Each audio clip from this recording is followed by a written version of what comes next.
We're live on YouTube now, so shall we go? Has it come on? Yeah. Yeah, you'll just have to put the link on Facebook, mate. I don't think you can do two at the same time. Yeah, I can see you, Neil.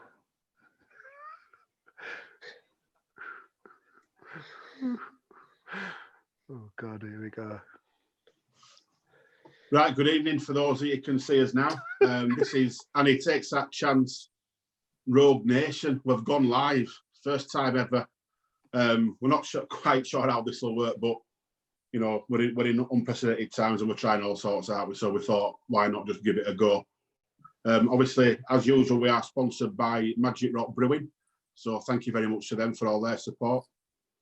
Tonight, obviously myself, joined by Simon, who you'll know from the podcast normally, Dan Pozza, as is well known from the Cowshed Loyal, obviously Cozzy as well, and one of Radio Leeds' finest, or Radio Leeds' finest indeed, Mr. Jamie Rain has joined us also. So good evening, gents. Good evening. Evening. All right. What a build-up, Neil. All good. I'm going to pass it over quickly to Cozzy, who was just going to say a couple of words about a great man who died on this day last year. Over to you, Cozzy. Yeah, it's kind of ironic today. We're doing part of the chat will be about, you know, atmospheres in the ground and, you know, getting behind the team. And Scoffer, David Schofield, was so integral in that at Huddersfield Town, along with Pozza, who we're lucky to have on tonight.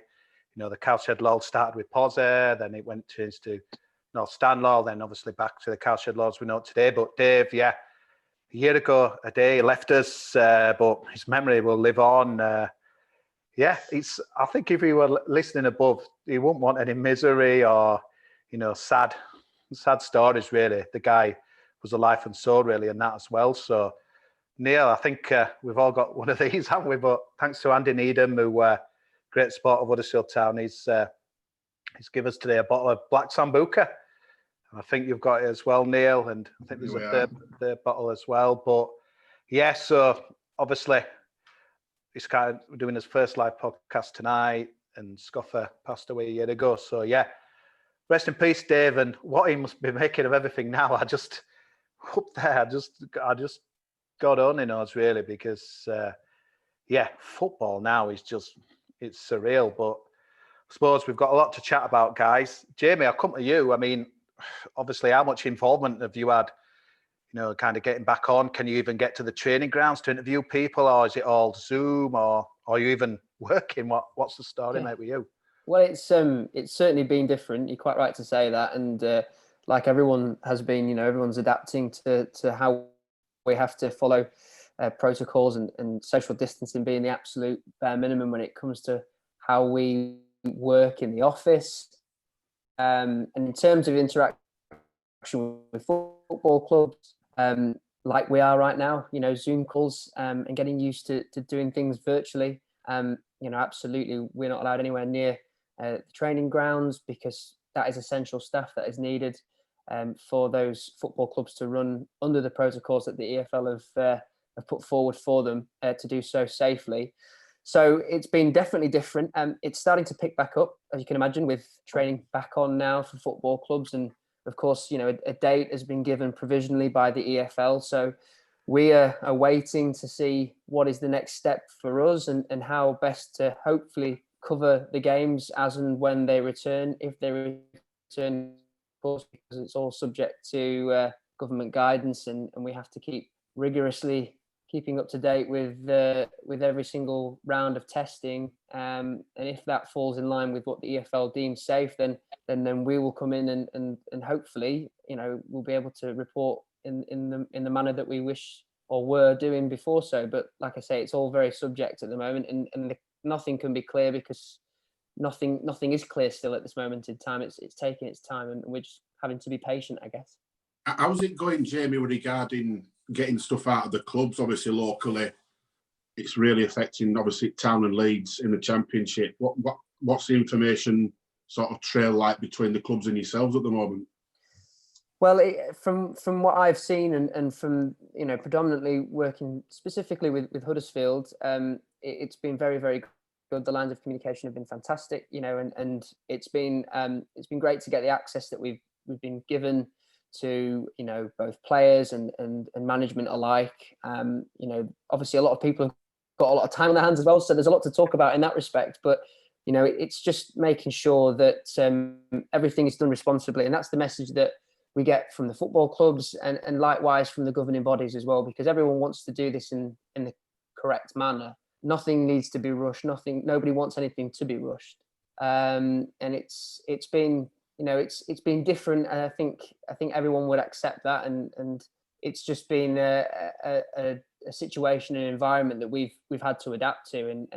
But you know, it's the same with anything. Like, you know this, Neil, as well. Everyone will be in the same boat. You've got to work to your means, and it's just working with one another to try and, you know, effectively reach that same common goal. So it's it's been different. It's definitely been an experience that I won't forget. And you know, it was interesting having a conversation yesterday, and obviously we await to see if football does return on the 20th of June. Fingers crossed it does so, in whatever way that is going to be. But it's, you know, whether you like it or not, it's still a moment in time that we'll have been through, whether that's as a fan or as a player or in the media as well. It's still quite significant. So it's one of those moments in life where you kind of remember it. I'm sure that will be the case once it's fingers crossed blown over and not too long away. Jamie, it sounds like you miss football. Pozza, I've seen so many pictures and videos of you and your young one having life all over Yorkshire. Have you missed it? I have, mate. Yeah, to be fair, at the start of it, you thought you might miss a couple of weeks, to be fair. You know, when I'm one of these people, I don't normally sort of panic about stuff like this. You know, when it first came out, when everyone, well, you know, there's coronavirus and all this, and, you know, football, sort of, Liverpool, very Atletico Madrid were kind of like, won't it go on? Personally, I thought it'll be a couple of weeks off, and, you know, it'll all blow over and we'll be back to normal. But obviously that's not been the case. And yeah, I have missed it. You know, it's not just going to football, is it? It's more than that sometimes. I've missed seeing my mates who I haven't seen for so long. Mates who I only ever see at football. I've missed days out with my two lads. You know, it's a place where, you know, you go to spend time with friends and family, but it's also a place where you can go and sort of get rid of a lot of stress that you've had during the week. You know, you can shout and ball and, you know, carry on for an hour and a half or so. And, you know, you've lost that outlet as well. You know, it's not the same shouting in back garden when kids are playing football. You know, it's not the same effect. It throws your routine out as well. You know, you go to work all week, you look forward to your Saturday because you get up and you have your breakfast and you go to the pub and, you know, you watch match, you come home, you have your tea, you go to bed, you get up, you watch highlights on Sunday morning. So it's throwing a lot of routine out for me, especially with having young kids as well who kind of, they thrive on a routine. My youngest is only 5, Jack, and he's absolutely football crazy. And, you know, first week when they want any highlights on Quest or Match at Day, it really is to be win. You know, like I touched on, social side is so important to people. There'll be people who, even without in lockdown, you know, don't get out much during the week, and they look forward to that Saturday because they can go out and they can see people and they can, you know, like I said, they get that release from everyday life. And don't get me wrong, sometimes I've walked out at the ground, well, I'm sure we all have on more than one occasion, I thought, you know what, if I never have to go again, I'll be quite happy with that. But actually, when you can't go, you want to go, you know, and you still look forward to it because it's a new week in it, and it could be a different result, and you could turn up and be brilliant, or you could turn up and be rubbish. It's just what you do, innit? I know we've touched on it before, Neil. It's what you do. It's not, you don't get up and think I'm going to go to the match. You just kind of get up and go. And go. It's part of the norm. How have you found it, Simon? Yeah, I'd echo quite a lot of what Pozza said then, really. I think perhaps quite naively in hindsight, assumed when those first 3 games were postponed that they would be kind of shoehorned into the season quite quickly, and the season would come to a normal conclusion in early May. And as we kind of sit here today, none of us are still really clear on when the season will come to an end and kind of what form it may take. So perhaps quite a naive position at the time, but I think I probably speak for a lot of people when I say, you know, or everyone almost didn't see what was around the corner. I've certainly missed it. I think when Pozza talks about routine for me this time of year is kind of cricket season now, so I'm probably kind of in the mindset more of missing watching and playing cricket really rather than football. It kind of feels now with the videos of the training ground and the like that it's just the start of pre-season. So all the whole sequence that you're normally used to and the kind of the timing of things is completely thrown. But yeah, I kind of look forward to kind of getting back, watching some football. A bit my toe in the water with some of the German stuff. It's a bit difficult for me to get into, to be honest, without kind of having too much affiliation. But yeah, the sooner we get back and watch some Huddersfield Town games, the better, really. Stuff that's coming out, I've found it really odd of you. We're watching them, and like you said there, Simon, it's like it's pre-season. It's hard to register that there's actually still 8 or 9 games left of this season, whatever you want to call it. Now it's all a bit. Yeah, it feels weird, doesn't it? It's all a bit odd. It's surreal. I mean, that Leeds game feels like what would it? March the 7th, I think it was. Yeah, it feels like March the 7th, 1987 or something like that. But do you think we're going to get back though, Jamie? Because I've been hearing some stuff from 1 or 2 people, reading some stuff, and it seemed that last week it seems they've thrown out this date just out of nowhere. Obviously, there's been a few teams kicking off about it. QPR, the most vocal. This date's been kind of thrown. What's the date again? Is it June is it 20th? Is it 20th? Yeah. But from what I'm hearing, we're miles off that, and there's no hotel. There's talk of how a player's going to get there. They're going to have to drive. I mean, you've got that's coming fast around June the 20th. There's obviously Hull had their, kind of thing leaked. Been hearing that there's teams that maybe will not even put out a full teams once, like the contracts have ended and under 23s. It sounds like to me there's so much to do, and I think I'm right in saying there's a vote next Tuesday now, and I think we're miles off getting back, but people seem to have had this date in the red that's just thrown out of nowhere. Don't know what you've heard, Jamie. Obviously, kind of a bit closer to the ground than us, but it's Premier League, yeah, but not EFL. I think there's a great deal of logistical situations that you've alluded to there, Cozzy, that certainly need to be rectified, and there's no doubt there's discussions happening right now, probably, and behind closed doors, 24/7, as to how football clubs up and down the Championship can facilitate, like you say, transport, and also operational situations in terms of training ground exercises, which again, we're seeing contact training being resumed gradually throughout the week for most clubs. But I think that something that this virus has certainly done, and this pandemic that we find ourselves in at the moment has thrown up a lot of specific situations for football clubs, and they're very isolated incidents that for different reasons and various reasons, different clubs have their own feelings towards how this season should or could unfold, because they've got very isolated situations. You refer to Charlton there, and of course they've got a player in their ranks who doesn't want to play. Three, Jamie. Three now, players. And this is an ever developing situation. So I think that there's a fine balance. This is my opinion alone. There's a fine balance, you would suspect, from trying to get football back on track with the Premier League, coming out and making a statement in regards to what was, June 20th, but June the 17th being the first of those games to make up for the game in hand from the League Cup final. I think that's City and Arsenal and Villa, Sheffield United. But then for that to fall in line with the Championship, I've seen reports which the BBC had reported in respect to when the playoffs, could be, and that, they have to fit in the timescale. Rick Parry from the EFL made it very clear when he was speaking to that select committee, it'll be a few weeks ago now, that they had to have the season concluded by July the 31st because of the contractual situations that lie within many clubs up and down the league. So I think that's why the time frame has been given. But one thing that is certain is that this next round of testing, and the ones to follow that as well, will be very important to understand the landscape of the season, because as mentioned already, now we're seeing contact training being returned. This is when it's going to be, how do we know and how can we isolate where this virus has got to into football clubs?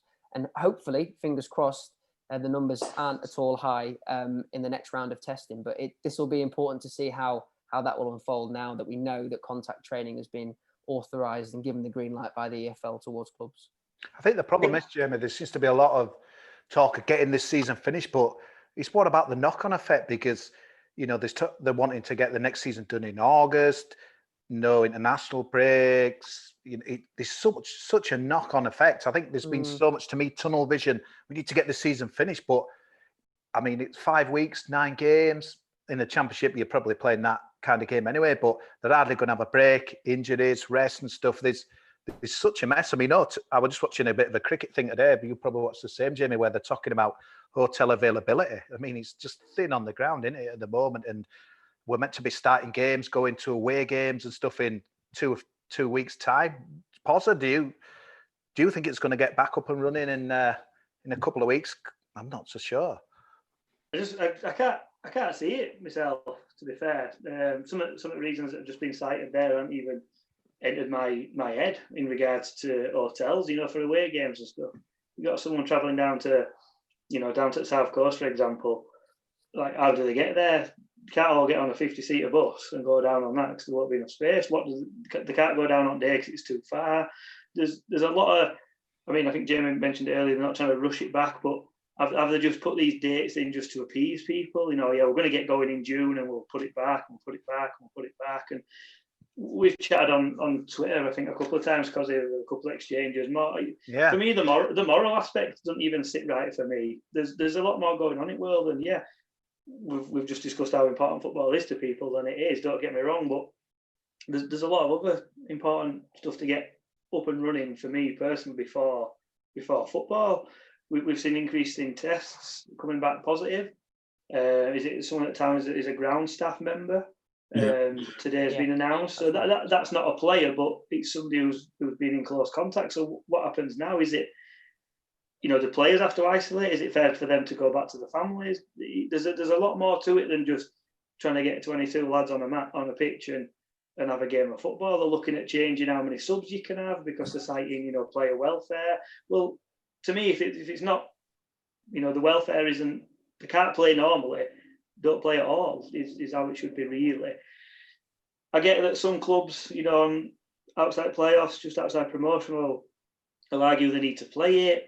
You know, it's an impossible situation. It's not a normal business. It's something that, you know, it can't just be one quick fix and everything is right for every club. You're not going to get that because the money involved is obviously the driving factor for, I'd say, you know, 80% of teams in there. Your mid-table teams who can't go up and can't go down. I bet if you ask them, they'd probably just said, you know what, we won't even bother. Just get on with it. You know, points per game, but then your teams who are just outside playoffs will want to play. Your teams in relegation will want to play. But you know, they talk about the integrity of the game. These games are they going to be played at full pace? Pozza, are they going to have full squads? You don't know, do you? Pozza, one for you here. So, say for example, I'm trying to think of his table. It's been that long since we've had a game, but there's a team in mid-table. We know the next season starts again in August the 30th.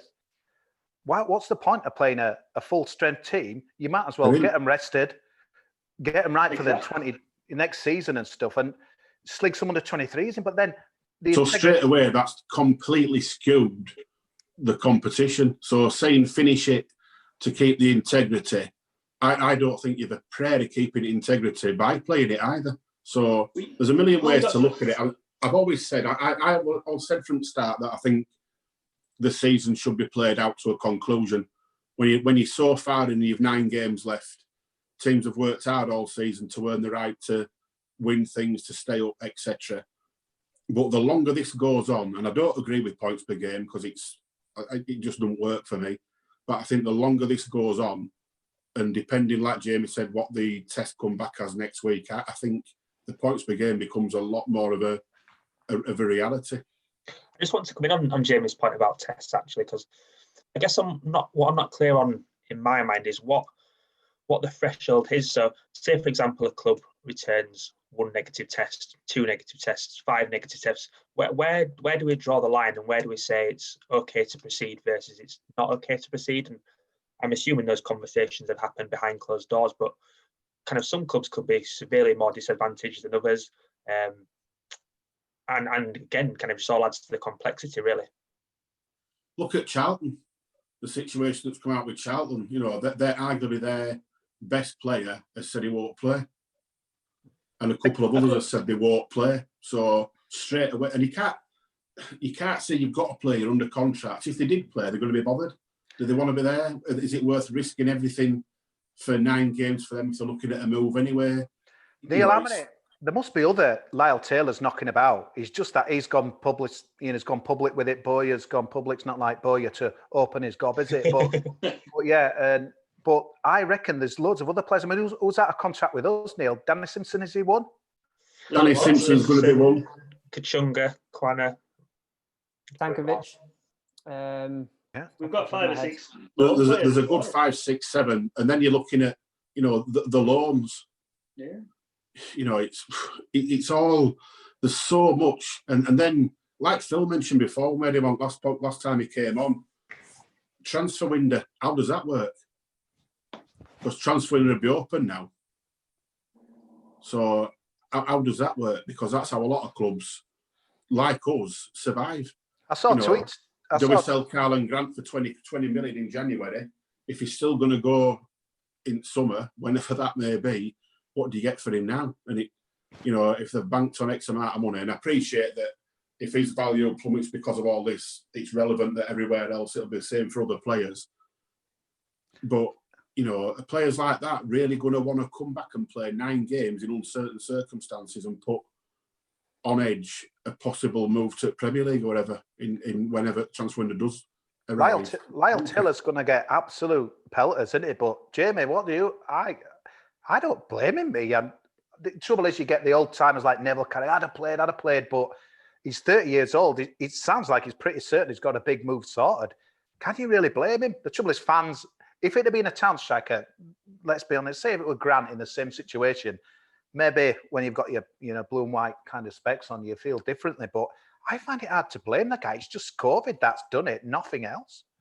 I think it comes down to a question of that word that's already been used, which is morality and probably loyalty as well. And you're quite right. It would probably be a much more ill-feeling situation if it was for example, a Huddersfield Town player that was in the situation that Charlton found themselves in. It's a very tough one. Because it's such an unprecedented time, we're seeing unprecedented circumstances and results of that. I find it quite interesting that as you've alluded to already, that it's become quite a very public situation in regards to Charlton, and Lee Bowyer in particular has been very vocal on that point. I mean, for me, I would like to think that the integrity of a contract, albeit Oop. I think we've just lost Jamie for a second. Okay. This is proper Zoom, innit? When you're getting this. But It's raw, isn't it? We're live. It happens. But I think just to pick up on what Jamie mentioned there about loyalty, though, you loyalty, fans scream loyalty at players, and sometimes rightly so. But if a player's coming back and he's out of contract, and the club have turned around and said, "Do you know what, fella? End of season, you're gone." There's no loyalty. You can't expect a player then when the club says, "Can you just play another 9 games for us, please, lads?" A lot of people get got the right to say no. Thing. The loyalty thing don't ever wash for me, because at the end of the day, these lads are doing a job. Yeah, they're not like us who've been born into it and you go up and down country and this and other, and it's part of your life. For them, it's just a job for 2 years, 3 years somewhere. Then they pop somewhere else and get another wedge, and it is what it is. It's a job, and I don't hold it against anybody. If Lyle Taylor don't want to play because he's got a move lined up, who can hold that against him? I wouldn't, to be honest. Yeah, there is some controversy here, so I'll move it on. But this is a guy here who watches anything. I watched a Portugal League game last night. I'll watch another one tonight. I watch Spanish next week. I watch loads of German stuff. But if we play Wigan at home and behind closed doors on iFollow or Sky or whatever it goes behind, I'll watch it because it's what you do, and I'll have to obviously come on the pod and what have you, but it's just not going to be the same, is it? I mean, what I'd say about them you would never go to them other games ever, anyway, obviously them foreign ones, but it's like, I'll miss going to the gas club, meeting the guys for a beer, all that social thing, it will be such a. I know it is what it is, but we'll just be sat on the sofas watching Huddersfield v Wigan in a closed doors scenario, you know, and there's people criticising people going to IKEA and McDonald's or what have you at the moment. But honestly, I'm sorry for being a bit negative, but do you know Let's what be I'm honest, trying Ozzy, let me ask you a question.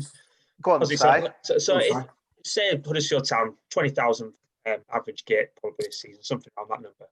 How many fans do you think will watch it on iFollow or whatever subscription platforms available?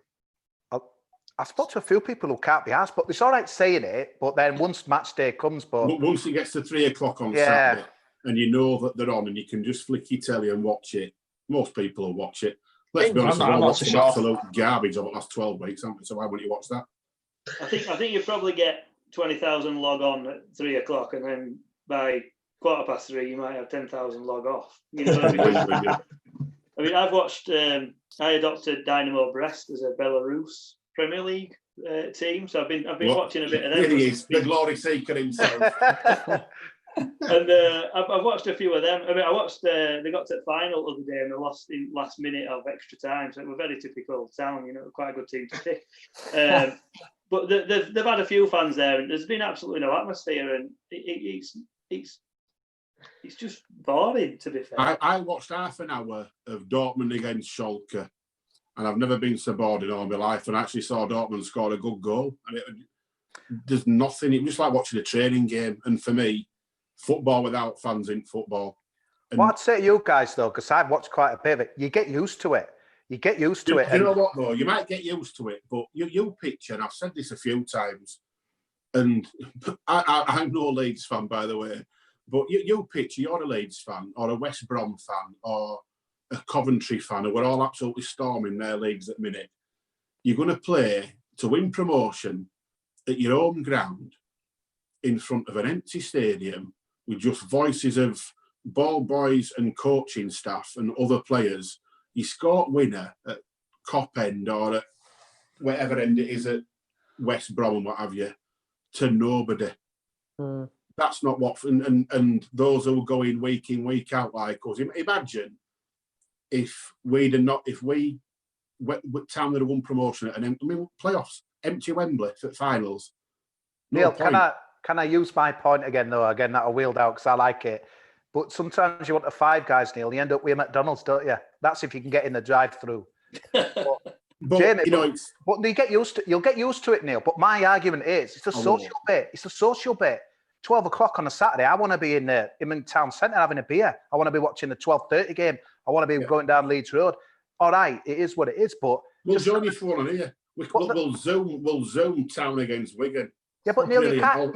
We'll get a Zamboka out at 12 o'clock. We'll be steaming by 3. Yeah, but you can't even watch it with your mates under the current lockdown laws. You can't even watch it with your mates unless it warms up and you get a telly outside. That's what I'm saying. It's for me, Huddersfield Town's always been the social side of it and that as well. And take that away, it's gone. I mean, Jamie, it's probably going to mean good news for you, isn't it? Really, because are they going to use your commentary for the iFollow stuff? And has there been any discussion on that? How that's going to work, kind of at your end, and how it's going to? Are you even going to get in the ground?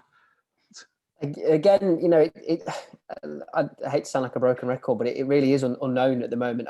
All I know is that obviously those discussions are ongoing at this moment in time, and it very much is like subject to the guidance and subject to overall what the EFL will want to put into place and how they come to an agreement with the broadcasters and how they want to cover that game. As far as I know, and forgive me because obviously we're on air at the time, but as far as I know, that iFollow does use our service already and uses our commentary. So if that was to be consistent, then that would be the case. Naturally, I'm biased, so I would say that you shouldn't watch it. You just listen to us instead, anyway. Jamie, I've been doing some research in a paper today, and it's in the Daily Express, so it's obviously true.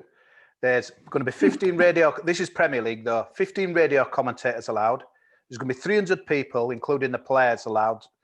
But the worst thing is, Paul, so this is one for you. There'll be no mascots allowed. So no Teddy the Terrier. How are you feeling about that? You think you'd be safe in that big outfit, wouldn't you? Or is it a real dog? I don't know. I thought dogs couldn't get it. I thought they were immune. What about Rambo's going to be there with his microphone and he just shouting to him, talking to himself like he normally does, to be fair, doesn't he? But yeah, it's just going to be weird, isn't it, that we, I mean, there's times where we've been on holiday or, we've worked and stuff. We haven't been able to go to the game or we watch it on Sky and what have you. But how weird is it going to be if we do get back on, we're just going to, no. Can I just go back to the point on the social aspects of it? And I think it's a massive, massive part of the game. I don't think the game would be what it is today without the social aspect of it and the routine and the, like you say, getting up on a morning and the anticipation of making your way to the ground. It's all part and parcel. And I'm not naive to suggest that it isn't part of that. But the only alternative in my eyes then would be to have to wait. If that isn't the case, then we have to wait until, from what we're hearing from the government, until at least next year to see any form of football in the form that we associate with it already. So would that be all right if someone said to you, right, okay, we'll not have any football until next year, but when it is back, it will be back to what it is? I think where I'm at, Jamie, I think I'm in favour in finishing this current season in the kind of the guise that's been described. However, I'm a little bit unclear about whether or not next season should start in that format, partly because of the reasons you describe around kind of the whole social aspects, but also because I'm not sure if it's then commercially viable for a lot of clubs, certainly down the pyramid. If you're going to play football behind closed doors at League One, League Two, conference level, then that dries up a lot of revenue streams for those clubs. And at that point, then I'm not sure whether you are just best waiting until kind of a point when a vaccine's found. But right now, as you say, we don't know when that will be, and it's almost how long's a piece of string. I think that's what Phil said, isn't it? Phil said that at his point, and I'm actually really surprised that not many people came out in support of him on that. And I think he was brave to come out and actually say what he said. And I think a lot of people just don't want to face up to the actual reality of this situation. That in the next 2, 3, 4, 5 months, if this does carry on and there's no football, or teams are forced to play in these circumstances with no revenue coming in, that can't continue. And some clubs just will not be here. It's as simple as that. It's as stark as that. And football will look a lot different in 6, 12 months' time than it does now, a lot different. Neil, look at that today. Sorry, just getting in at Tottenham. I've got a £175 million loan from the Bank of England. This is Spurs, Champions League finalists last year. Probably not maybe the top rich club, but one of the biggest rich ones there. They reckon to make a 200 million loss in 2021. To be fair to them, there were a lot of stuff like, I think Beyonce were meant to be there, American football, a lot of stuff that they're having to kibosh. But it's scary, isn't it, when a club like of that ilk can have it to borrow £175 million. Go on, Jamie, what were you going to say there, mate? I was just going to say, and I completely agree with what you're saying, Simon. Actually, I think the points that you've made there, there's two really important points there. I think the first one in the feeling of this season being complete. I think for the good of the game, for the integrity of the game, for the fans as well, who I think deserve, for all the time, effort, money, loyalty, and support that they've put in this season, deserve to see it finish in its entirety, albeit behind closed doors, for the final hurdle of the relay, as it were, as opposed to it being curtailing and just getting a statement to say that's it, boom. I think that fans deserve more because of what they've put in this season and have done over the years.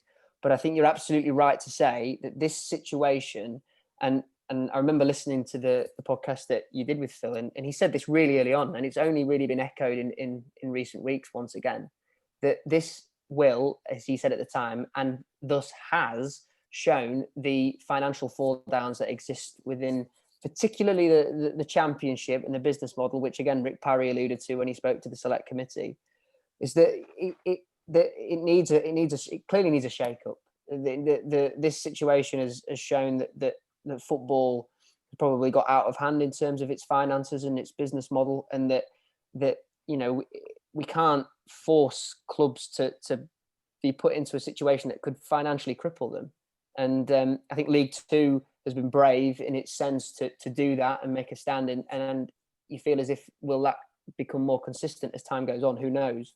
But I think that getting this season done is key. But then there needs to be some real thought in that off season as to how the following season unfolds and in what manner, because the model, like I say, it looks as if it's been really shown to what it is at the moment, and that that's a time for change if there is one. So absolutely. Just picking up what you said there, Jamie, I think one thing that's sort of confusing me, probably for want of a better word, is that English football there's going to be so many different things happening depending on what league you're in. And I've always thought, you've got your Premier League and they've got like their little board, and then you've got the EFL and you've got FIFA, and then in France they've done this, and in Germany they've done that. And don't get me wrong, I appreciate in different countries there's different situations with where we are with the virus and all that. But do you not think, certainly in England, that the FA as a governing body of football should be the ones to make these decisions? EFL are going to do this, well, Championship are going to do that, and League Two are doing this, and League One are doing that. Premier League, no, we're going to do something else because we've got other contracts. And I get that they negotiate their own deals with TV and all that sort of stuff. I can sort of see it there, but in these unprecedented times, you'd think the overarching governing body for the football is the FA. No unity. It should be up to them. No, everyone's wanting to do different. It should be a. I mean, we this have is the, what And I know this whoever's president of FA. We had the different scenario with. I'm going to chuck it in Andy's Man Club, where we had to close because obviously we couldn't have the face-to-face meetings, and we actually took the decision to close before we were forced to close because a couple of venues had been told they couldn't, and we could have kept the other venues running for a week or two, but we went on very much and we always work on very much a one-in, all-in scenario where you've all got to sing off same sheet, and so the message is clear, and it's one message, one clear message to everybody. And there's so many different factions getting involved in all these decisions and how it's made and how it's announced. It's all completely foggy. There's absolutely no clarity whatsoever from National League, non-leagues, up to League One, League Two, Championship, Premier League. There's absolutely zero synergy in any of it. And that leads to confusion, that leads to irate people, that leads to panic, that leads to everything else. And until they do, like you say, Danny, go for one and one leads it and says it, it's going to continue to be foggy. I think what I'd say on that, Neil, is I think it's similar across a lot of sports. So I'm quite close to what's happening with the cricket, with the ECB, and there's some, dare I say, kind of slightly mixed messages coming out there in terms of what players can do with regards to training. And then obviously the government advising you can meet in certain numbers of groups. Certain leagues within country are cancelling their seasons now. Others are kind of. I think the biggest difference with that, though, Simon, is the fact that it's not even started yet. So they're not making a call on a season that's got 8-9 games left. They're making a call on a season that hasn't even begun. So I agree. Completely agree. My point was more similar to football. There's not one governing body necessarily taking control. Taking control, yeah. And there needs to be one, doesn't there? There needs to be somebody who's giving out a firm directive for everybody else to follow and abide by. And until that happens, like I say, it's going to just carry on being beyond foggy. It's daft.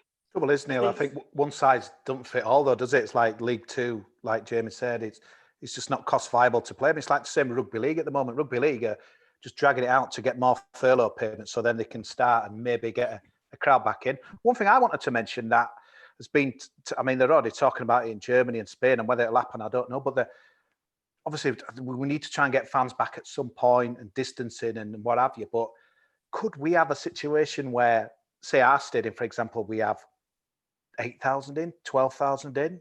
We might have it anyway where we're playing, but I just kind of meaning, is that feasible? Distancing or no. Is it? How can you'd need stewards to police that, and they'd take up God knows how much with social distancing. So I don't think you can open a football ground again until you can actually properly open it. The only thing I would say on that point is that I'd compare it again to cricket and the discussions that are happening behind the scenes in terms of how the cricket season is looking to be brought back, and there has been plenty more discussion in terms of the cricket of bringing back stadium capacity. I think it was at the Oval of 25%, whereby there would be segments of the ground that would be specifically for households, and they would have to sit so many seats apart. But you're quite right, Neil. It'd take a hell of a lot of organisation and stewardship to be able to do that. But again, I could be wrong on this, but it's from what I gather is that the football games to go ahead, quite like the cricket games. I know this for a fact for the cricket games, that a game can't go ahead unless it's fully stewarded. There's got a full capacity of stewards in presence, even if that falls in within the guidelines of a game going ahead. I know for a fact that the cricket are looking at that as a possibility. You're right. I think because you can't even get people going around Tesco following them stupid adults or Asda or Aldi, so they're not going to be able to go to a football stadium. Well, right. I remember asking a question in respect to the cricket as to whether or not alcohol would be sold, because my interpretation has always been that you talk more generally about bringing pubs back and things like that. Once someone's had a few to drink, you're telling me that they're going to be able to social distance in the same way that they're doing so when they're sober. I don't. Last minute winner goes in. Yeah, no, but it's true, isn't it? So I mean, we've seen it in Europe. So I think that if that was a possibility, which I know it is in the cricket, that there would be some very strict guidelines in place and a hell of a lot of organisation. Again, there was something else mentioned that it would be at the cricket, you bring your own food, bring your own drink. Now, again, I don't know whether that would be applicable towards football, but I wouldn't rule it out purely on what I've seen from the cricket side of things. That might be, we're talking about gradual steps here. That could be one of the gradual steps that we see to bringing back full capacity stadiums once again. But they're going to have to do something, Jamie, because they're going to have to do.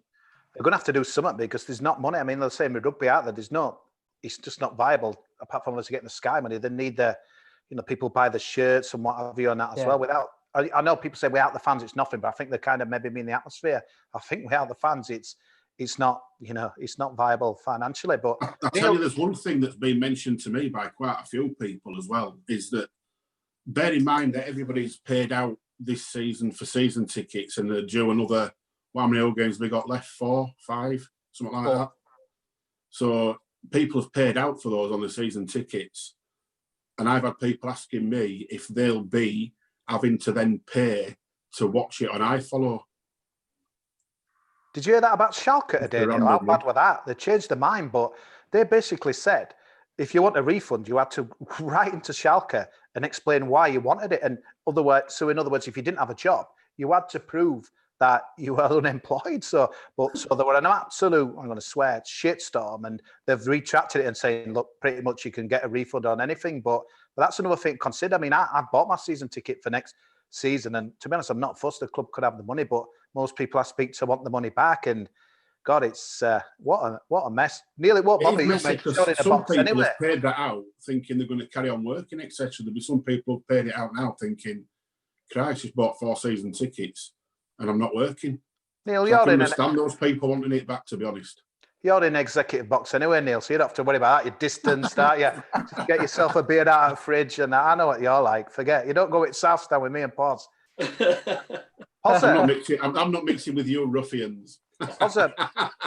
Yes, mate. This is something that I've changed my mind. We're kind of piped in crowd now, so there's 2 things I kind of want to mention. Obviously, on the TV, so Jim, I don't know if you watch NRL or what have you, or even some of the German stuff that they kind of put on Twitter, but piped in crowd noise, I was shocked. I've always been anti that, and I've been heavily against the clappers and what have you and stuff. We've had some right arguments on here, but honestly, it has made it such a better spectacle with it. I've really ate my words, and I'd like the option when it comes back here, whether you can turn it off or on. I know it sounds maybe some people say sounds like a massive turn off to me. Neil, anyway. To be fair, Neil, you haven't watched any Bundesliga yet. You'd change your mind because we only get to hear the shouts from the players, but you will find it more watchable. I've really ate humble pie, but piped in crowd noise, Pause. I've never watched a game with it, so I haven't got a starting point. But the first thing that comes to my mind is no. You probably explain it to me. How organic is it? Is it a bloke with a keyboard who someone has a shot and then he goes ooh, or someone puts a tackle in, and do they have pre-recorded chant? My first thought would be no, it's bloody ridiculous. But is it just a continuous like moronic cheer like you get when you play FIFA? And no, it's quite good. Like that, or is it specific to what's actually going on? You know? Yeah, and I was reading about it, so there's a lot of thought gone into it. It's shock on it's come from America, but there's a guy pretty much, depending where the ball is and stuff like that, they will kind of, if it's away team scores, the crowd noise will be a bit lower. So there is a lot of thought that goes into it. And to be honest, it's a lot more watchable than just having nothing. The NRL's a little bit different. It's kind of a bit more general noise and when a try scored. But I remember finding it hard work to watch some of them kind of football games behind kind of closed doors. This is me who watches every game, just about every league. But honestly, give it a chance, I would say. I said to you, didn't I, Cozzy, after I'd watched half an hour of that Dortmund-Schalke game, I said it isn't for me, but I'll reassess it when it's a game that I've got a vested interest in. It's not for Wagner at the moment, mate, is it? Jesus. No. Woo.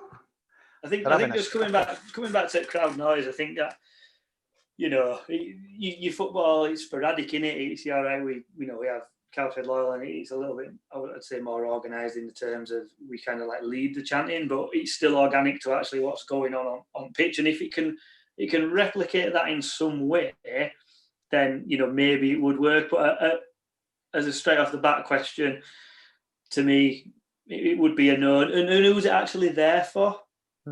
Your atmospheres in your ground are for players. They thrive off the atmosphere. To me, a piped in atmosphere is for TV viewers, and that's a little bit wrong. Do players make comment on it? Do they like it? Do they not? I mean, if I were playing and it were coming out of speakers, I don't know if I'd find that. It's for the TV pods. It's not for at the ground. It's just silent. But you can't actually hear it in stadium. But to be fair, it's not on the English broadcast, but it's just America have tried it and it works well. And the rugby league, it definitely works well, because I remember the last round of games they had in Australia before the lockdown, and it were horrible. Like but it's not going to be for everyone. But yeah, Sheff Wednesday have been piping it in for years, haven't they? They didn't play. Some clubs have probably been doing it anyway, and we hadn't even noticed. But that's why you have to. I don't know. I think I'd have to, similar to Neil, I think I'd have to experience it before I could make a full comment on whether I like it or not. But off the bat, to me, no. But I'd be willing to give it a try, I suppose. Jamie, how are you going to feel about being in a crowd again? I mean, it's a bit different for you, kind of tucked away in the posh seats, but I feel really anxious just going to Asda, mate. And I don't know, maybe some people are a bit blasé. You've seen some of these idiots on the beach and jumping off cliffs or what have you, but that's going to take some getting used to. Some people might just sack it off because they just won't want to do it. It's weird, isn't it? I think that's a really good point. I think that although we may get to a point where we're allowed to do things, I still think there's going to be a group of people who need to be convinced that they can do the things that we're allowed to do, because you're quite right, because this is become normal. I think I said it at the start. Everything that happens from here on in is with social distancing as a bare minimum. That's how life is at the moment. And I find it really weird, actually, because I still live with my folks at home, that if we're in the office and we're respecting social distancing, which we are, very much so, actually, it's improved a lot more with the one-way system that we have in our office now, which is fantastic. But when I come home and I'm in my own household, I feel weird going near, you know, my dad, for example, which is really, really, because you become instinctive of the surroundings that you've become used to. So I think there's actually going to be a lot of, I think that responsibility lies with the government personally, but obviously that can be echoed by governing bodies and then football clubs that when the government feel it's an acceptable and an appropriate time for crowds to come back together, whenever that may be, that there's going to be a great deal of communication with individuals and people to, you know, make them feel comfortable. And that's greatly important. You use that word anxiety. There's a lot of that around at the moment. And that I think communication is key if that is going to be in any way, shape or form calmed. And, you know, football deserves that and fans deserve that as well, to be honest.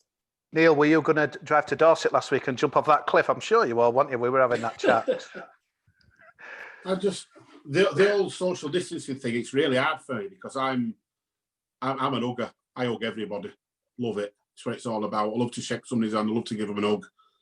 And I found that particularly difficult. I mean, even yesterday where I was at Approved Foods yesterday, and John Williams, who works at town, and his wife called in with a few bits and pieces, and to get up and give them a virtual handshake, and what a load of bollocks. It just feels wrong. You know, it's just not for me.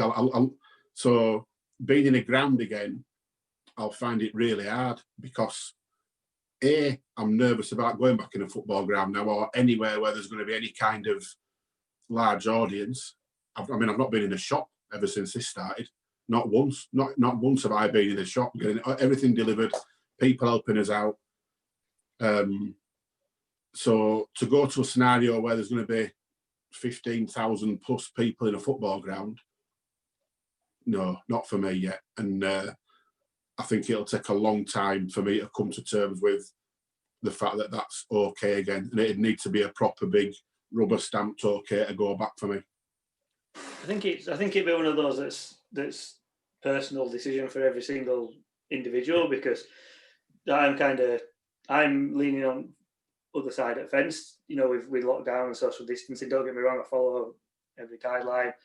I've followed it from start and stuff like that. But like me personally, when I look at the stats, you know, the deaths, the infection rate, the risk to myself, you know, I mean, that I'm well, hopefully got no underlying health conditions. And from what I can gather, from what I can see, if I did contract it, yeah, I'd be ill for a while. I'd probably be okay, you know, touch wood and hopefully. So I think coming back into a football stadium or anywhere where there's crowds, I think it's a very individual thing. And I was thinking about it before we came on, because I knew it was going to be a topic of discussion. And even when, if and when, government come out and say, look, you know, you're all right to go back in crowds, could football look to ease fans back in? So like at Town, you've got 4 very separate stands. Could you have, you know, a section where if you feel comfortable being sat next to someone, you go in that bit? If you're, you know, a bit 50-50, you go in a section where there's maybe 3 or 4 seats between each other.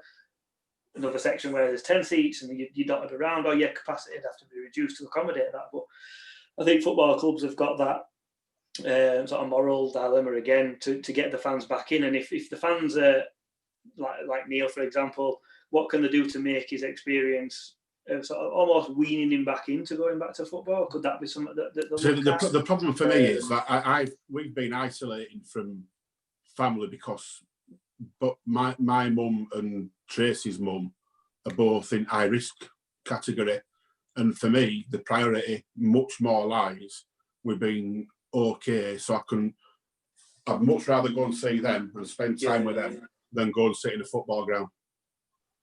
And I go to football with my dad. You know, that's where it comes back to that personal decision. And I think if clubs can get those people to it in the open and it's given the okay, you know, I think then people should be allowed back in at their own sort of discretion, if you like. And if you choose not to go, you can't go. Unfortunately, I'd have to take that one on chin. I think there's also kind of some consideration that needs to be given beyond football grounds as well, because the moment you open kind of the football stadium doors again, that's then going to put pressure on things like public transport. It's going to put pressure on other services and such. And it's whether or not, one, they have kind of can cope with that, and then 2, what are the implications for that from kind of people social distancing and such. So I'm not sure. This is where there's obviously an overlap between kind of the government guidelines and what the EFL, the FA, kind of whoever, to come back to an early point, want to do. But I'm not sure it's as simple as just saying, and it's clearly not everyone's agreed with that, as just saying the ground's open, kind of fill it at your free will, definitely. There's one word changes it all: vaccine. Get one of them, crack on. But until that until that arrives, there's gonna be a lot of people living in that. I'm supposed to go to New York in November. Take the new away, Neil. You'll be going to York, mate. Remember that one? Doing it in back post, get in there. Jamie, I was supposed to be sat in a 6-bedroom villa in Croatia at the moment, and I'm sat in the conservatory talking to you. Get your violin out. Best choice, isn't it? It's worked out well. Who's the real winner, son? Exactly, it's me, innit? I've got my Sambuca, I've got you lads, I'm happy. Jamie's right, though. I mean, like, social distancing, imagine, like, Benidorm, the rock open the doors for English in August. As if, people that go over there, right, you need to sit on this terrace and you need to sit on this chair. 6 bottles later, this is when I've even flown it. If you've any doubt, you can't. There's no chance. No. Yeah. The problem, I don't know how they're going to sort, like Weatherspoon's this talk of ordering an app and all that. It all sounds good, but people, you know, it's like in this country, you can't even stay off a beach and stuff. It's scary times, but yeah, I will laugh at today. There's club retweeted Andy King. I'm thinking, why have they retweeted Andy King? Who's Andy King? He plays. It's been that long, hasn't it, since the game? But it's just weird. Chaps, I'm really sorry. I'm gonna have to get going. I'm really sorry. Jamie, no worries. No problem. Thanks for joining us, Jamie. Thanks so much for having me. No, genuinely, it's always a pleasure. Really, really is. And stay safe, everyone. Mate. Yeah. Nice to speak to you, Jamie. Thanks, guys. Really Great appreciate cricket it. show. Cheers, Jamie. Cheers, mate. Yeah. Just wanted to mention really about, you know, how do you feel about our club as we kind of move towards the end of the season, whatever that may be? It's been such a funny year, hasn't it? It feels like it's been going on forever. We were pretty much screwed, weren't we, under Jan, Danny Cowley's coming in. But does COVID change everything for your thoughts for next year? Neil, what are you thinking?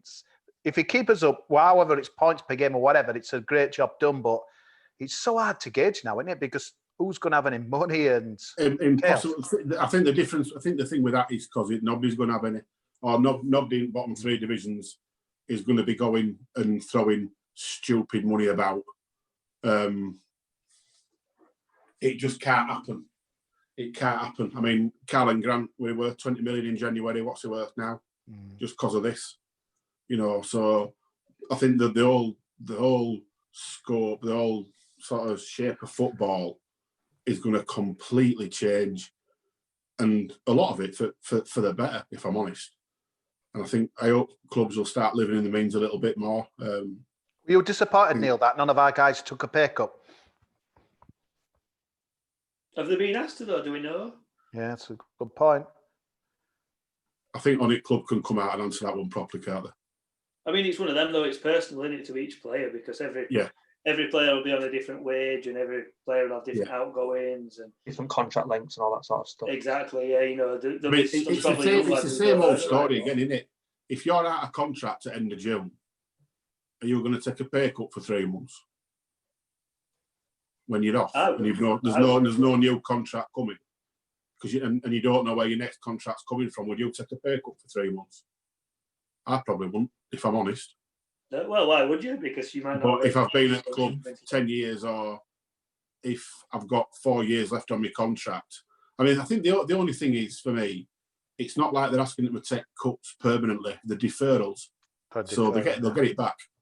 You know, it's not like they're saying, give us 50% of your wage, and you're never going to see that again. They will see it again. So, I think it was good directors. They've 3 months. Did they go without directors and a lot of staff? You know, fair play to them. They didn't have to do that. The only thing that won't sit right club with have me made is up the difference on the furloughed staff as well, haven't they, which is good. Yeah, that's the thing that won't sit right with me. Sorry, because if they continue to pay players 20 grand a week, and then they said to poor Joe Bloggs in Club Shop who earns, you know, 850 or whatever, sorry mate, you're on your way. That's one of the things that had probably aggrieves me a lot. That's to an element what Spurs did to start with, isn't it? When they kind of non-playing stuff on the furlough scheme and came under a lot of pressure. Just because I just come back to your question, kind of, do I looking towards next season? How do I feel about it compared to this one? I think I go into next season a bit more confident, having seen what kind of Danny, Nicky, Cowley have delivered in their short time with the club, and having seen kind of the recruitment they've done, etc. The one caveat to that, I would say, when you talk about kind of Carl and Grant and kind of his kind of value presumably depreciating, let's not forget kind of the people who want off the books: Terence Congola, Adama Diakabe, Isaac Mbenza.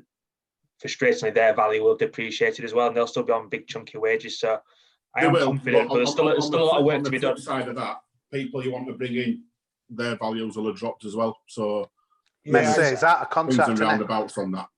We just need to. I'd feel a lot happier once they're permanently gone, shall we say?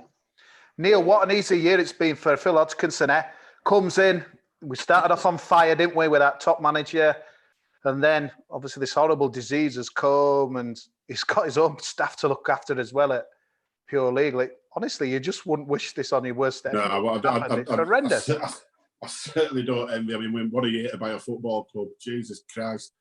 It's what do they call it? Animalus horribilus. And it has been, and it's been an absolute stinker. Everything that, I mean, you can almost account for a manager being naff and players not performing and getting relegated. You know, that's football, isn't it? That's stuff that just happens in football, but you can't account for a worldwide pandemic. No, I mean, that's just next level, isn't it? No. But on the flip side of that, there's a lot of clubs in the same boat, and I think from when he came out and said what he said last week, brave to come out and say that. To be honest, everything that he told us, and I think there'll be a lot of people thinking it in football and just not saying it just yet. I think it's so true, Neil. I think because it's not happened now. Obviously, we've lost Berry earlier on, tragically, but it's going to hit in August and September, mate. Isn't it? That's the thing when it's going to hit. Once the furlough scheme has stopped, watch it go. Then I think people now just, they're training again. They're getting back. We'll have crowd in the stadium soon, will we, or not as well? It's a bit scary. I want to get some off my chest though, Neil. And you tweeted about it last Saturday. And I hate when people kick a person when they are down. And there's no one more down the moment David Wagner, who's honestly, the Schalke are absolutely stinking the place out. Kind of watched most of the games to come back, and they have been really bad. But you know what, Neil? Why are town fans wading in on David Wagner? I'm all for people having an opinion on stuff, but why people are going in and try to, and all some people are just laughing about it. Oh, Wagner, Wagner, do this and whatever else. I'm thinking, this is the guy, regardless of how he left and whatever else. This is a guy who came in, gave us best team we've seen in donkey's years, got us promoted, which was ridiculous, kept us up, which was ridiculous. And for that on its own, it deserves respect from everybody, in my opinion. It's so regardless of how it ended. People have short memories, though. That's the problem in football. You look at some of the players that play for us and, you know, score 18 goals and then they have a bad 3 months and they leave and go join somewhere else. And it's like the devil themselves. It's you remember the last 3 or 4 months of a tenure, and all right, we were poor under Wagner. That when we got rid of him or he walked or however it came about, but consider it as overall what he did for us, and the man should be, it should be bowed down. You take away the last 6 months or so, and whatever he thinks about signings that came in or whatever. If you've got in your memory bank Chef Wednesday away, Wembley, Crystal Palace away, Man U at home, Newcastle at home, that first home game. Rotherham away. Where'd you stop? Rotherham away, the Leeds and Brighton week. If you've got those memories in your memory bank, one man, well, not one man, but he was a major part in bringing that to us. And Neil, I'm grateful for that. I haven't finished the rant either, though. And this is another trait.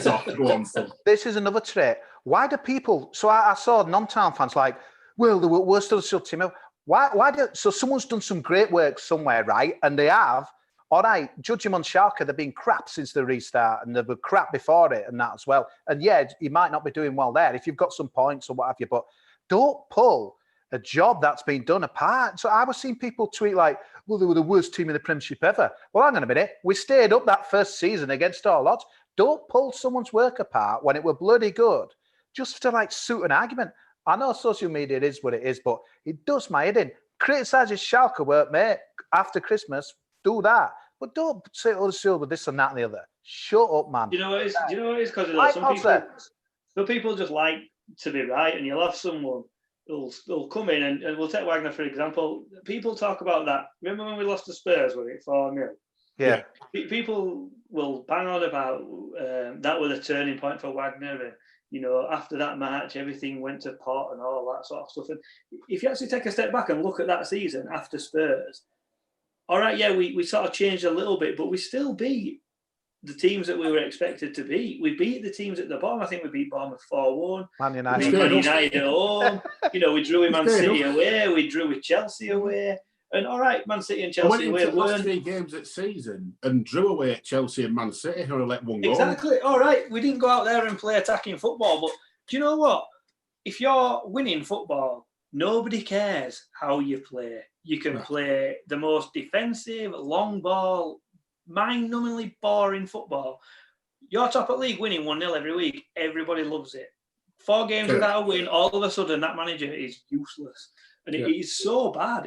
Like you say, because people go from, the man is an absolute hero, let's get a statue built, his worst ever manager we've had, and he will know better than Mick Wadsworth. And then you get that. Earth is going on?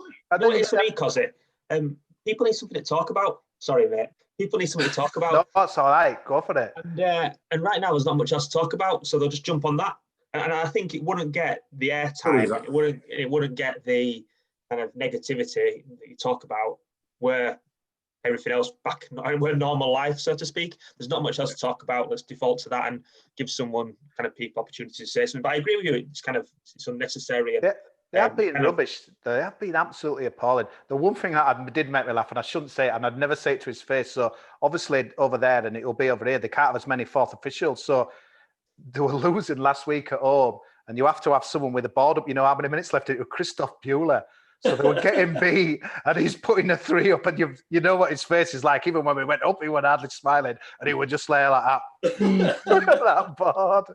But yeah, I hope it turns around. But honestly, every day I kind of put telly on and expect him to be. They were talking about Raul because he was a bit of a Schalke legend coming there. But I just don't like people being kicked when they're down, apart from Donald Trump. But anyway, we'll move on. We don't want to get into politics here and that. Well, I could open a big can of worms. One thing I want to mention, Paul, we were saying about the one thing I've noticed with Germany, which is interesting, is that the top players like Bayern Munich's and Kai Havertz and these other guys, they're just cracking on with it. No crowd or what crowd or whatever. They're just pretty awesome. Ireland carrying on where he's left off. Sancho, you've seen it. But I've seen like a lot of average players. I think they're missing the crowd. So, for example, on Saturday, Schalke was struggling. And the commentator kept saying, oh, Wagner will be happy, the crowd out there, because they'll be ripping it in the bits. And maybe they have a point. But I was looking at it another way thinking, well, hang on a minute. They were 1-0 down. The crowd would probably, because I know it's like that, proper get behind them. They could have like lifted the game. There were a lot of guys. It just might be how it looked, but to me, they maybe weren't running as much or what have you and stuff. And I honestly think the crowd play such a bigger part than you think. And it'd be fascinating with our players. Maybe you'll get some players who'll get a bit of stick, kind of getting a bit more into the game and stuff. But it's been really noticeable for me, that, mate. I agree with you there, mate. I mean, if you take our season where we went up, put those 11 names on paper, and there were no way that they were, player for player better than quite a lot. We were tipped to go down, weren't we? And you got on a bit of a run. They got on a form. Crowd got behind them, and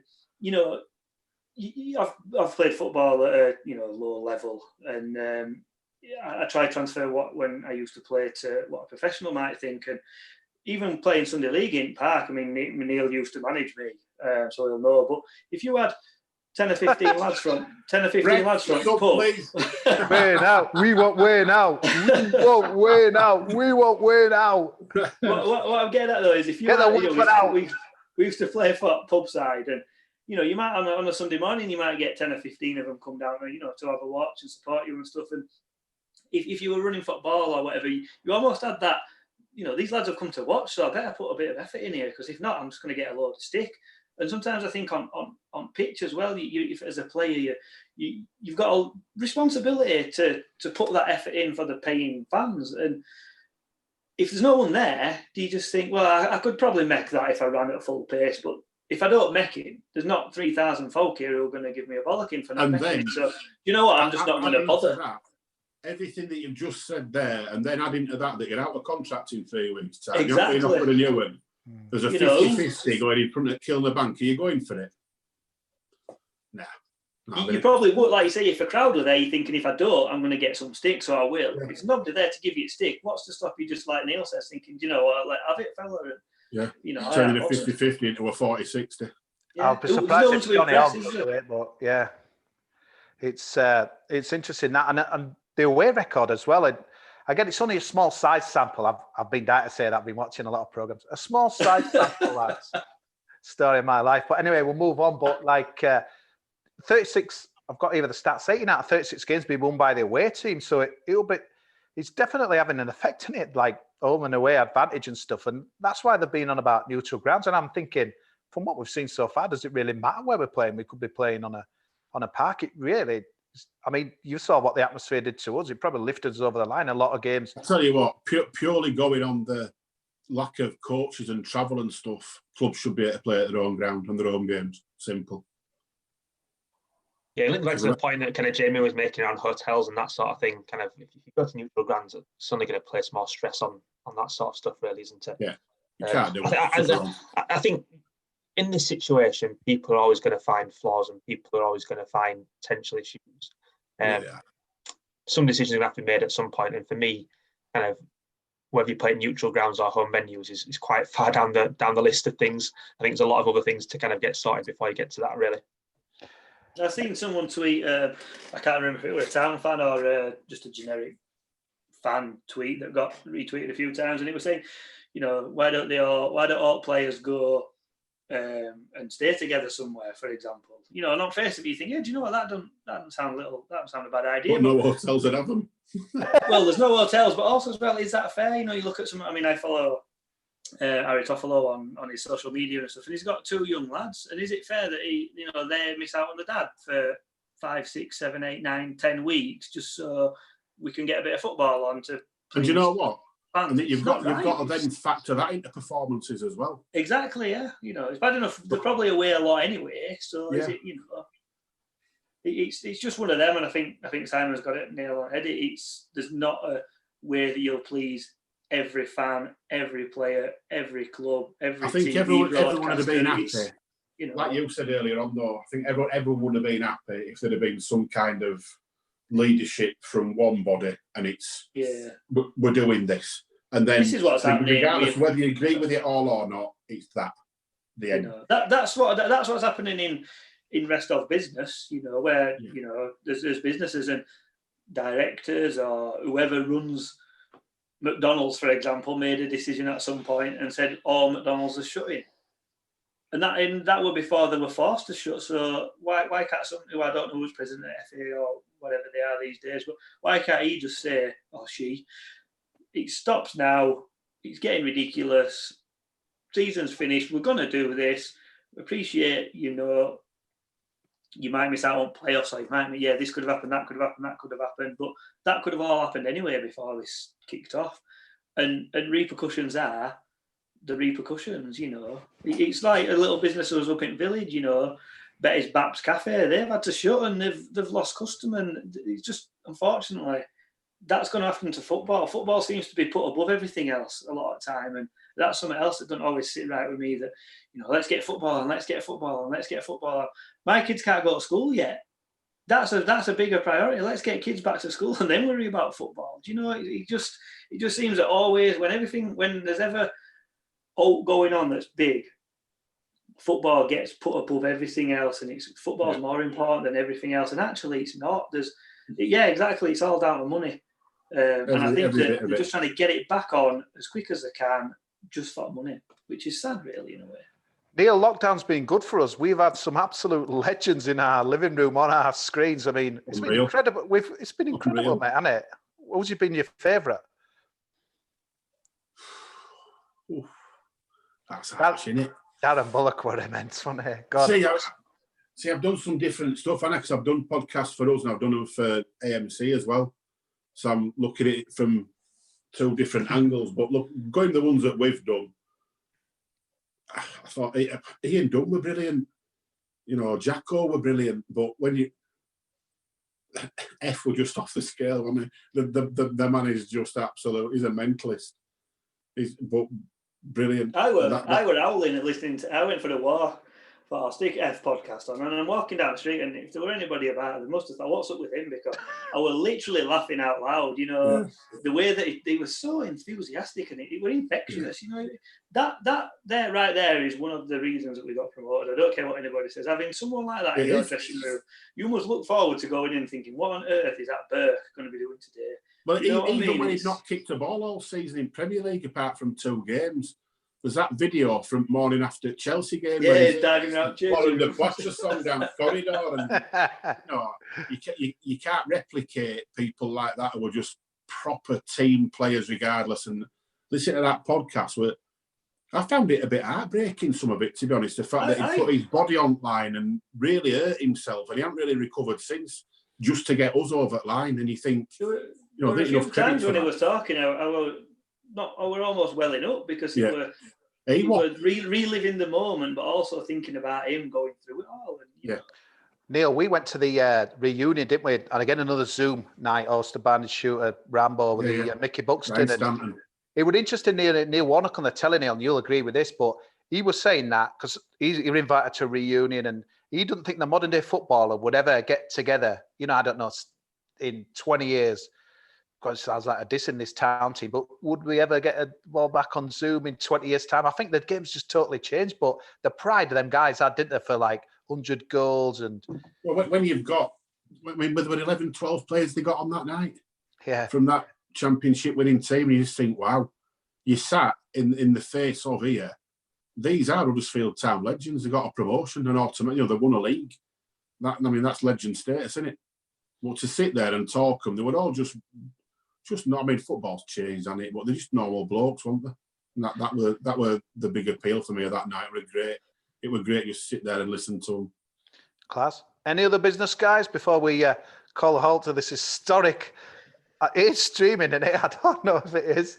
Yeah, it definitely is. Probably been talking to herself for an hour and a half. It is what it is, isn't it? I'm just looking at it now. There's been some comments put on live feed, so we're obviously working. Go on, Pazza, read them out. How many chins have me and Neil got? One's from Weiss. He says, "Shut up and get on with tea." Oh. Get to take away, Paz. I'll give you a number. We're not going to McDonald's there. It's bad enough queuing on Leeds Road. Oh, man. Sitting in that for 3 hours. Ridiculous. IKEA, can you imagine a day of hell? IKEA, McDonald's, and then Tombstone in front of Dorset. Anyway, I think a good way to round that off is just to acknowledge Mr. David Schofield and a good friend of mine, Mr. Simon Berry, who actually died 2 days before Scoffer last year. A lad that we all know, Danny Berry, his dad, used to sit next to me at town. So another sad one. So to Simon as well. Yeah. There we go. Cheers, guys. So give us your feedback, and hopefully this will be more a regular occurrence, because I do like being live. Do you? Because we haven't sworn. Well, did we swear once, twice? Couple of times. You did, absolute rogue. Let's see if the post is taken down in a few days. But no, thanks for watching. Thanks for listening, and it'll be out on SoundCloud and everything. And it's that live well. because it's been and gone. We're done. Right. Do I have to sing us way out? When the town go marching in.